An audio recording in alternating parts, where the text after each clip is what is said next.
Olá, queridos, eu sou o pastor Álvaro Cruz, pastor do Ministério Fronteira na Barra da Tijuca, no Rio de Janeiro.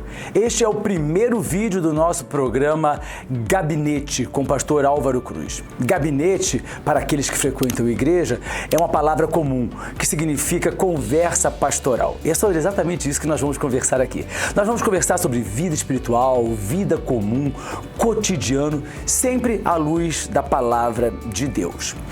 Eu tenho 58 anos, sou pastor há praticamente 30 anos, mas a minha formação acadêmica foi realizada no Colégio Naval e na Escola Naval, que são órgãos de ensino da Marinha do Brasil. E ao longo da minha carreira como oficial da Marinha do Brasil, eu tive grandes experiências, eu tive realmente impressões de mundo que me marcaram muito. Mas em determinado ponto da minha vida, eu precisei fazer uma escolha. Ou eu dava continuidade à carreira que eu tinha abraçado ainda quando adolescente, ou eu iria atender à vocação, ao chamado que Deus tinha preparado para a minha vida. E eu, é claro, escolhi o chamado de Deus, o plano de Deus para a minha vida. Essa é uma grande questão que permeia o cotidiano de muitas pessoas. Quais são os planos de Deus para as nossas vidas? Quando os planos de Deus coincidem com os nossos planos? E quando esses planos são totalmente diversos daquilo que nós gostaríamos de viver? Provérbios capítulo 16, versículo 9 diz: em seu coração o homem planeja o seu caminho, mas o Senhor determina os seus passos. É claro que no nosso cotidiano, na nossa vida comum, nós vamos traçar planos para o futuro, planos das coisas que nós gostaríamos de realizar. Às vezes são planos, vamos dizer assim, de uma dimensão menor, como uma viagem, como a aquisição de um bem de valor financeiro menor, mas às vezes são planos muito relevantes, como a carreira que vamos escolher para a nossa vida profissional, como o casamento, a pessoa com quem vamos conjugar a nossa vida, os filhos que vêm, a formação dos filhos, a compra de um imóvel. São tantos os planos, são tantas as decisões que nós precisamos tomar no nosso dia a dia. E aí, onde entra efetivamente a vontade de Deus, o plano de Deus para as nossas vidas? Eu creio que Deus tem um plano muito especial, individual e exclusivo para cada um que entrega a sua vida a Ele. Porque quando a nossa vida está na mão de Deus, nós vamos permitir que Ele absolutamente a controle, a conduza, que Ele venha a guiá-la. Os nossos planos, normalmente, eles são resultados do desejo do nosso coração. E isso é um grande problema, porque na atualidade as pessoas dizem: siga aquilo que o seu coração determina. Aquilo que o seu coração está pedindo, faça, como se o coração fosse verdadeiramente o repositório da sabedoria que nós precisamos para podermos ter uma vida feliz. Mas a Bíblia, ao mesmo tempo, declara que os nossos corações são enganosos e a gente precisa ter muito cuidado, porque os nossos corações guardam os nossos desejos, os nossos valores, a nossa formação. E isso tudo muitas vezes contrasta com aquilo que a Bíblia traz para mim e para você. Quando nós lemos a Bíblia, nós vamos encontrar muitos homens, muitos personagens bíblicos que traçaram planos para si próprios.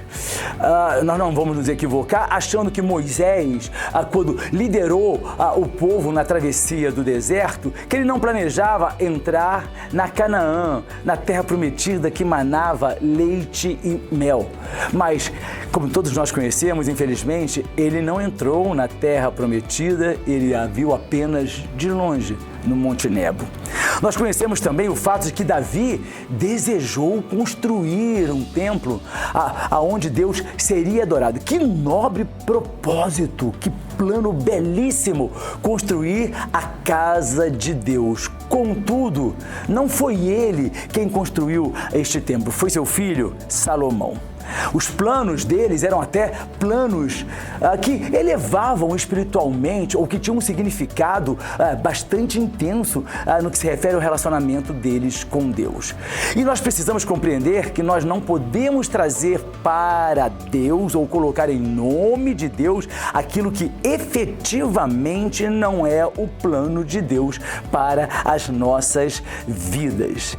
Jeremias 17:9 diz assim: o coração é mais enganoso que qualquer outra coisa e sua doença é incurável. Quem é capaz de compreendê-lo? Não siga absolutamente os desejos do seu coração, porque a palavra de Deus nos diz que, na maioria das vezes, ele é enganoso. Mas vamos procurar a vontade de Deus. Eu mencionei Moisés, eu mencionei Davi e eu poderia mencionar tantos outros que tinham planos que pareciam ser muito nobres, mas que efetivamente não eram a vontade de Deus. Moisés queria entrar na Canaã. Deus não consentiu porque não era a vontade dele. Davi queria construir a casa do Senhor, o templo magnânimo onde Deus haveria de ser adorado. Por mais nobre que fosse essa intenção, Deus não consentiu que ele edificasse este templo. Os nossos planos podem até parecer nobres. E você muitas vezes pensa em coisas que são grandes, são nobres, mas efetivamente será que é isso que Deus quer para você? Eu, por exemplo, pretendia ser almirante. Eu estudei para isso. Eu passei 8 anos estudando nos órgãos de estudo e ensino da Marinha, me preparando. Eu fui segundo tenente, primeiro tenente, tive uma carreira de 32 anos e quando eu já estava à beira de ingressar naquilo que eu tinha planejado para mim desde a minha tenra idade como adolescente, Deus mudou tudo. E aí você pergunta, mas você ficou frustrado, pastor? Pelo contrário, eu passei a experimentar uma felicidade maior ainda, uma realização que até então talvez eu não conhecesse na sua plenitude. Por quê? Porque eu atendi o chamado de Deus. Não que o chamado de Deus para a sua vida seja necessariamente um chamado ministerial. Não que o chamado de Deus ou o plano de Deus para a sua vida seja necessariamente que você tenha que ser um pastor, uma pastora, mas efetivamente os planos de Deus são perfeitos e quando nós nos submetemos a eles, mesmo que não venhamos a compreendê-los inicialmente na íntegra, nós verdadeiramente alcançaremos aquilo que nós buscamos, que é a alegria, a satisfação de uma vida plena em Deus, que é a nossa realização nesta vida. Você pode sonhar, você pode planejar e até deve, mas nunca se esqueça de submeter todos esses planos, seus desejos e vontades à soberana vontade de Deus, porque como nós abrimos esse vídeo, no coração, o homem planeja o seu caminho, mas é o Senhor que determina os seus passos. Que assim seja em sua vida, que seja Deus que efetivamente dirija todos os seus passos, porque é Ele que abre caminhos e que fundamenta o local por onde nós havemos de trilhar durante toda a nossa vida. Deus abençoe você, até o nosso próximo gabinete.